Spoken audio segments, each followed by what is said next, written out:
Hey everyone, we hope you're all doing good and that you're all enjoying the summer, but maybe some of you are waiting for more info about Assassin's Creed Unity. If that's the case, then this video is definitely for you, and at the end of the video don't hesitate to give us your thoughts on the plethora of info we're about to deliver.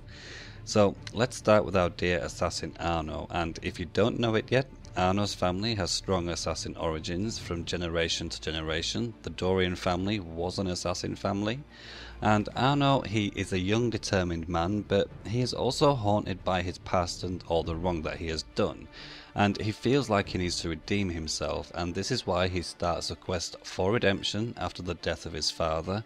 And this quest for redemption, it is the main theme of the game, and the French Revolution, it is just a backdrop of his story. And we also know that he was raised by a Templar Great Master, and perhaps after the death of his father, this Templar could have been his adoptive father, but we're not quite sure about this yet. But what is quite funny is that it reminds us of the story of Haytham Kenway, who lost his father Edward and was raised by a Templar. So Arno will join the Assassin Order because he has a theory that this will help him achieve redemption.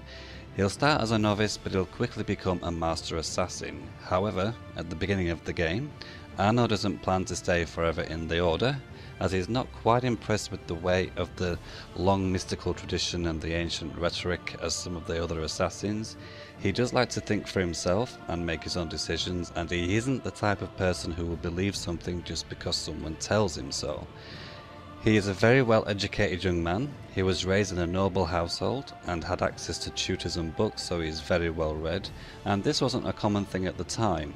He has a habit of quoting the classics and tends to use humour to deflect when he is emotionally vulnerable, and he isn't the kind of guy who pronounces badass sentences like in the action movies.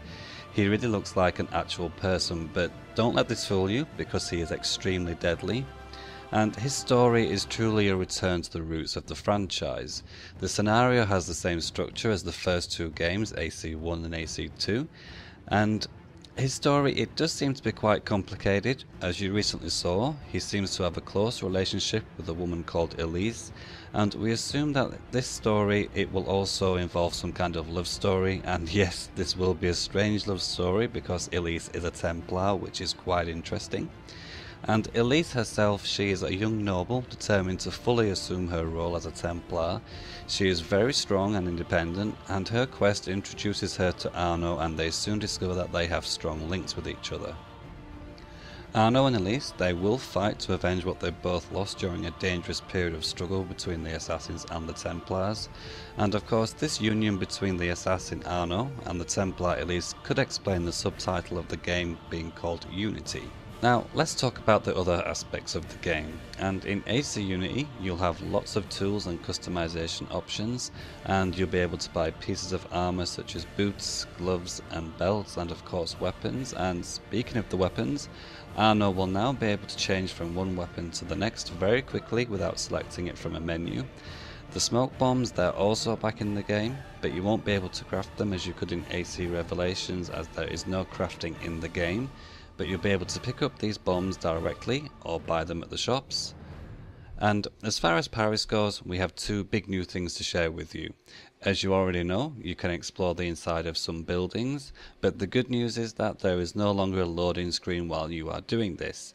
The devs, they did try to cut most of the loading screens out of the game to make something really fluid, and also for the first time in the franchise, the map of the game will be in 3D, which is a pretty cool new feature. And as you're exploring the city of Paris, you'll meet a few civilians, some of which will have troubles, and it will be up to you if you want to help them or just keep exploring. And sometimes you'll be seeing murders happening and even people trying to rob the inside of a church. And once again, it's up to the individual player to stop the criminals or simply carry on with what you were doing. You'll also be able to explore abandoned houses and try to find the people who lived there. And there are a lot of hidden stories in the game, and as a true detective, you'll have to follow the clues and interrogate people to finally resolve the murder mysteries. And once you've resolved one of these murder mysteries, you'll get the crime weapon and you'll be able to use it in the game. And there are also a ton of other quests to do as well, and missions such as the treasure hunts, and as a true treasure hunter from the 18th century, you'll have to find clues and solve puzzles to find treasures and unlock in-game content such as outfits. And finally, you have to know that before you launch a mission, you will see how difficult it is to achieve, and the mission difficulty rating is from 1 to 5 stars. And also, the taverns are back in the game, and these are quite interesting places, as this is where you can start a co-op mission, and you can also check in and see which of your friends are playing at the moment. And some of these missions, they are mostly made for 1 to 2 players, and some of the other missions they're for 3 to 4 players. And in a co-op mission, Arno is deadlier when he is fighting with his fellow assassins. And finally, it should take you around 15 to 20 hours to complete the main path of the game, and roughly 100 hours to do all the side quests and missions. Something else the developers also changed is the way in which guards detect the player, and there will be a line of sight system which will take into account the last known position of the player to the guards, and if there are other people in the area, the guards will push and interrogate them, and they will even search for players in moving blend groups. Previously, the stealth system was NPC centric, meaning the player could see a triangle on the heads of the enemies that filled up as they were being detected. But the problem with this is that if the player is turned the opposite way and the guards sneak up on the player from behind and detect the player, this could probably make the player a little bit frustrated. I know it did with me before, because he or she doesn't have enough information to react in time. But in Unity, however, this system is character based, and NPCs that are detecting the presence of the player will be shown by an indicator on the heads up display that will show how the player is being detected.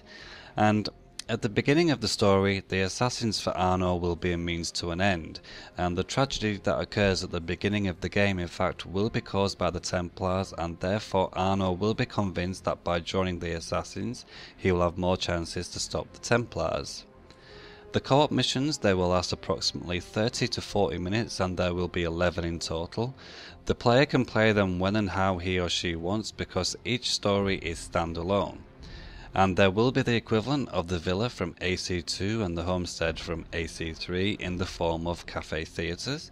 And these cafes, they were cultural centres in which a person's social class did not matter, and where many people who were doing different jobs and had different expertises, such as scientists, writers, politicians, etc., they all gathered to discuss many topics and create new ideas. And whilst they were doing this, they were all drinking coffee instead of alcohol.